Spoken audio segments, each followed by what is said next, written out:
In at number 10, we have got the Carnotaurus, and this creature really did have to be here on the list for me, and there are several reasons why, and the first reason probably comes down to a lot of sheer nostalgia for this creature from all of the old version of Ark. But still, I really enjoy this creature for just its wealth of features as well. Namely, it does have the bleed ability, which barely any carnivores actually have, which doesn't really make sense considering they're carnivores and they rip into creatures. But, you know, hey-ho, that's just the way it works. And also, they're pretty small and compact and quite speedy and pretty easy to tame as well, which, again, really does play to their advantage hugely, as, you know, you can easily get around the map and beat other creatures or players in combat situations because you actually have the ability to, you know, move around all over the place. And again, that size really does help. They're kind of a little bit of a stealth creature, although their stomp sounds are aggressively loud, especially considering their size. But, you know, that's fine. You're not really going to completely use them for that, or really use them at all for that in the matter. But they're just a really easy, convenient, nice carnivore you can get in the early stages of the Ark game, which just really does pack a punch. Next up, we have the Theri, and this creature had to be here for its sheer greatness in resource gathering, and also the fact that it was unlocked at level 69. Nice. With this thing, in terms of the resources which it can gather, it's actually fiber, wood, thatch, and any kind of berries, hide, and wood. And fiber is a particular one which I want to talk about, because fiber is such an essential resource for any Ark player. Like, come on. You're going to always need some more fiber. You can get tons and tons of the stuff with this creature, which, again, that hugely does benefit I don't even know anymore. It hugely benefits you, sorry, that's what I meant to say, throughout the whole Ark experience, as fiber can just be gathered so easily with this creature. You never really have to worry about it again, until obviously you have to go out and get some fiber. But the main kind of use for these things on the island, which is not really as widely used on other maps, is for the dragon boss fight. But if the map which you're on has the dragon as one of its bosses, because I know some other maps kind of tie in some bosses together, then get some Theris for that fight, as the dragon is particularly harsh to non-herbivores, and considering this is a herbivore, you know, it works quite well. Just pay attention to the healing of these creatures, as sometimes it can be pretty horrible to do. Sorry, I've got a bit of hiccups at the moment. Compared to just having normal meat, as you need sweet vegetable cake for them to heal really quickly, and that's just very expensive. And now we have the Carcharodontosaurus, and this creature is hugely powerful, which is obviously why it's on this list, and the Giga kind of would have been on this list until this creature came out, as it does whatever the Giga does, or all that the Giga does, not whatever the Giga does. It sounds like I don't really know what the Giga is, and just does it better. It deals more damage than the Giga because, you know, once that blood rage is full, it will deal more damage than the Giga. It has more health because it doesn't have the rage meter. Its stamina is better, and it can actually move a reasonable pace. I don't know anymore. I'm really struggling for words today, which is lovely.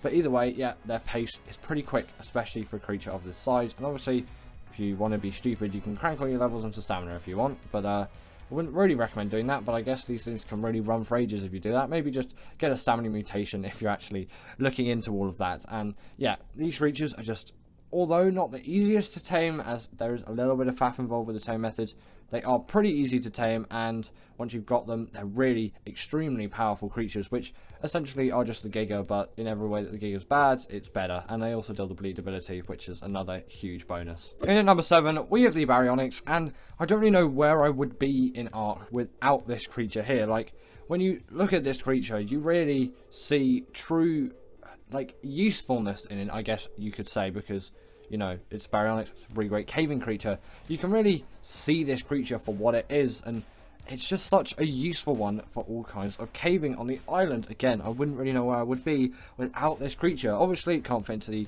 cave which holds the artifacts of the Skylord, so if you're going for that one, don't really Baryonyx to it, but no creature can really fit into that. You need to crouch at some points of the cave anyway, but I guess with cries you could possibly get one in there, but they're not particularly useful in that given scenario, so I wouldn't really recommend that or too much, because, you know, it's not really going to be that useful, and you could risk just getting the Baryonyx falling into one of those holes that lead to nowhere and losing it forever.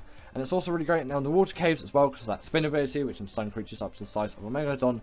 They're just so versatile in all of their caving uses, and also just combat uses as well. They're great combat creatures. They've got really good melee damage, of course, and their health is pretty good as well. Again, size is perfect for caves because they're really thin and they're not too tall, and also they have pretty nice agility on top of that too. Next up, we have the Maewing, and this is just pretty much the epitome of travel mounts in Ark. This thing, again, really terrible with the words today, but yeah, this thing really does pack a punch in the travel department, if you can even say something packs a punch in something which doesn't really deal a heck of a lot of damage. Its gliding ability just makes it so agile and quick moving across pretty much any map, as they don't need a whole lot of verticality like something such as the Rock Drake to actually move around the map, and I find they're pretty easy to take around some flatter areas of Ark maps, which obviously does play to their benefit, and obviously they can skim across the top of water as well, so you know, if there's any water about, you can just skim over the top of that really quickly with ultimate ease. But obviously they're not just absolute travelling beasts. These creatures also are really great for breeding, as they act as a portable feeding trough, and they can gather berries on top of that too. The only real downside to these things is the animation for the feeding trough just looks a little bit creepy to me. In at number 5, we have the Bloodstalker, and this creature is my favourite underwater tame right now, and I really think it is perfectly balanced for all things Ark, especially in the water. Of course, these things are quick, agile swimmers that can also skim over the top of water as well, which again just plays to their benefit, and I have no idea why I didn't actually swim in the water when doing the B-roll for this. I only just skim over the top of it like you'll see there, but I didn't actually go into it, even though I use these things for mainly underwater things, and they essentially act like the awesome Spyglass mod, allowing you to see the aggros of creatures and also where loads of creatures are, which, you know, that's a really nice ability to have, especially in the water where sometimes it might be dark and you can't really see creatures. You can easily spot anything so easily with that ability, and it doesn't just have to be ocean creatures, it can be on the land as well. And also on top of that, these creatures really do have really great travelling abilities just on land as well. They're really great travelling mounts, and you could say they're kind of slightly more useful than the Maewing in a lot of scenarios, especially for underwater travel actually. But the skimming on top of the water is pretty much the same thing. But just for general normal travel, you could say, as you don't really need any verticality, but there is still an essence of verticality involved, which kind of backpedals on my point there. But you can make do without. It's just to kind of, you just need things to grab onto really, which is obviously what changes this from just a normal flyer, but I still think it is a really perfect creature for me. Next up, we have the Reaper, and this creature is just so good in like every way. And although yes, maybe the Reaper Queen has a slightly better second attack than the Reaper King, but this is obviously a Reaper Queen in the B-roll, by the way. Actually, it's not Reaper King, if you couldn't tell. They look pretty similar, but I force tamed a Reaper Queen, so it's technically, this is not really what you're getting, because you know, the tail ability is different, but still the general gist of it is exactly the same. It's kind of the same creature really. Yeah, that was the only thing that could make it in essence any better, but I'm still perfectly fine with it. And obviously with the R Reapers on Gen 2, they really are hugely powerful tames with pretty interesting tame methods as well, which again makes them a really interesting one to me, and I enjoy that about them quite heavily actually, that you can really get a lot of use out of these creatures and also just a lot of experience out of taming one, and it really feels like you've truly achieved something when you tame a Reaper, which can't really be said for some other Ark creatures, especially if you tame it on Operation, as on Gen 2 it's pretty cheesy to do and it doesn't require all too much effort. But if you do have Gen 2 and you think you're taming a Reaper and you've never tamed one before, maybe it's the map to start on. In at number 3, we have the Shadowmane, and this creature has to be here. The Shadowmane is just so densely packed with all kinds of abilities, it just has to make the list. It's just, this is the Shadowmane in essence and in heart. It is such a good creature for all things combat. It's a really good travel mount as well, as it is really fast and agile, which again really does play to it very strongly. And on top of that, it works really well underwater as well. But you know, its name kind of is Lionfish Lion when you look through all the models and you know, all of that. It is Lionfish Lion. That is the name of this creature, so you know, you could probably expect this creature to be really great. And it does have the hydration buff, which only it and the Spino share, and it can go invisible. It has the pack buff.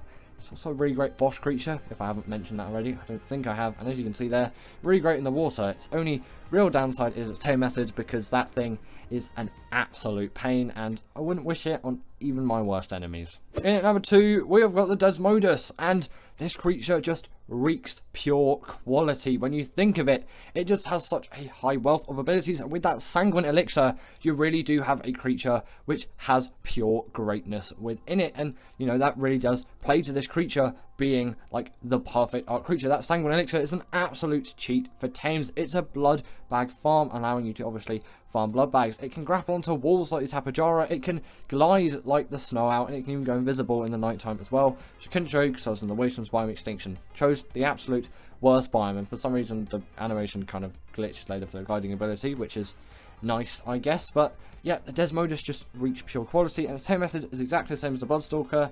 And once you have a Desmodus, taming your Bloodstalker is much easier, as those blood bags are really easy to come by, as you know, you can just farm them with this creature, and it also does a pretty hefty amount of damage, and in PvP scenarios you can pick players off mounts, so really is a great tame. And in at number 1, we have the Rhyniognatha, and in my opinion, this had to make the number 1 spot. This creature is just like perfect in every way. Its taming method is great, and this thing is heavily packed with abilities. I guess maybe the only thing it could do better is be better in the water, but you know, the fact that this thing can deal bleed damage to bosses really does make it just such a great creature, and its size is really great as well. It could be a great caving mount as it can fit into pretty much every cave. Its tame method is really easy, you just have to steal its eggs from a nest and then raise those. Nothing crazy, especially compared to the Shadowmane taming method, which is significantly harder, and although, yeah, maybe they could do a little bit of swimming, it's not really their forte, but I wouldn't use them for that in any sense whatsoever. I would use them for bosses because they can obviously deal bleed damage to bosses and latch onto them and all of that, but they also are really great for traveling as they don't take full damage,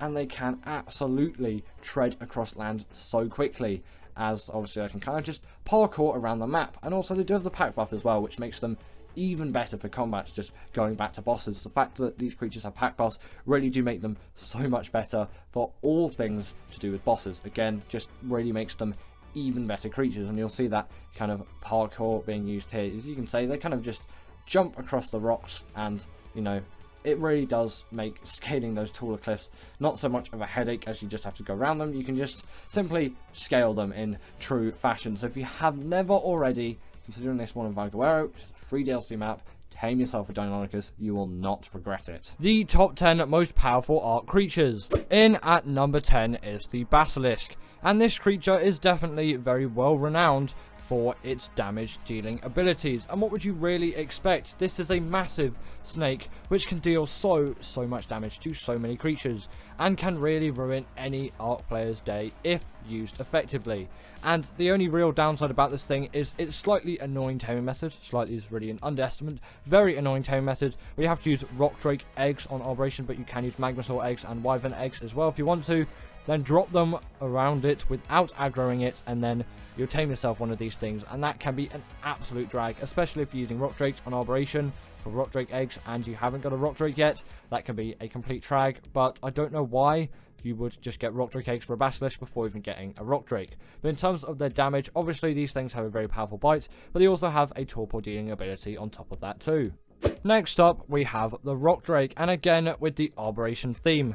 And this creature really cannot be missed out in any sense at all in terms of powerful creatures. This thing has an insanely incredible bite, also dealing a wealth of damage compared to its size and transportability ratio. As yes, it is all good having a big, hunking, powerful creature, and actually they are in at the number 1 and number 2 spots, but it is also very important in a creature like this to have the mobility to go around, and its size to damage ratio is absolutely insane, although it definitely is not the most powerful Ark creature.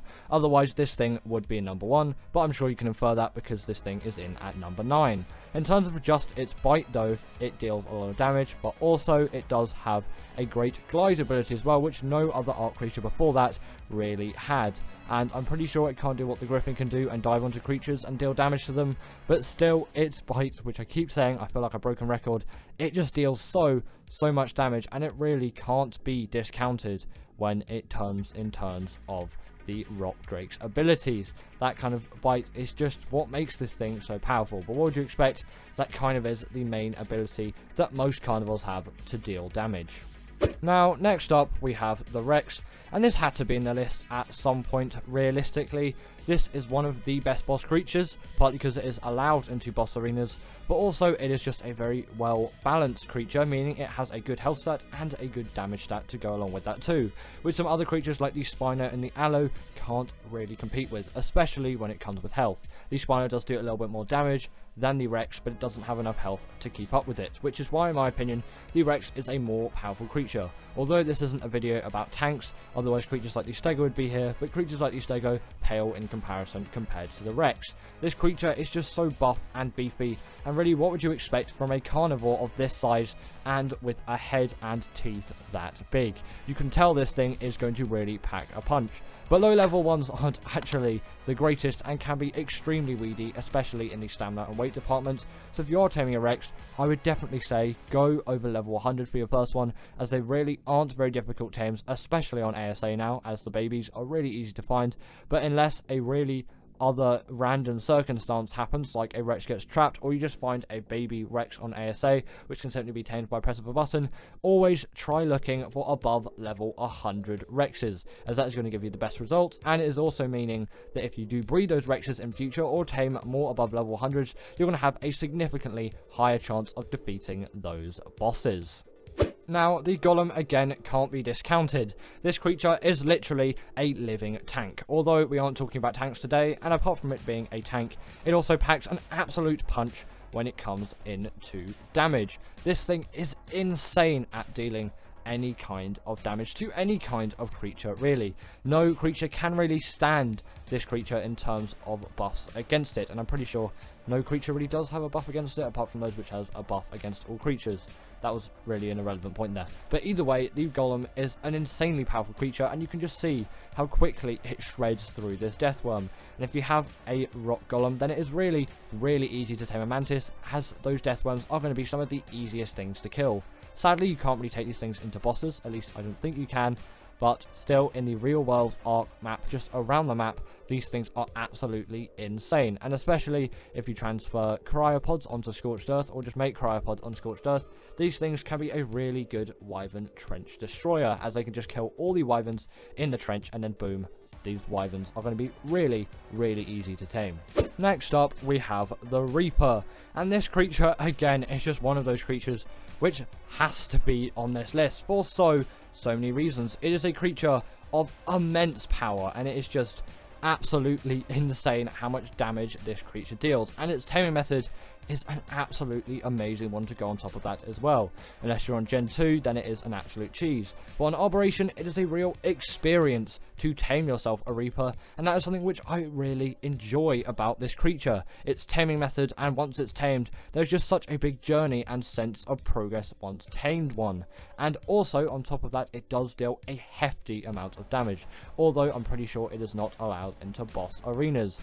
And the Reaper kind of stands with creatures like the Giga in terms of damage, and although they're not as big as a Giga, they definitely pack punch like the Giga does, although not quite as much, but their size is a lot smaller as well, and they are significantly more mobile, which the Giga simply doesn't have.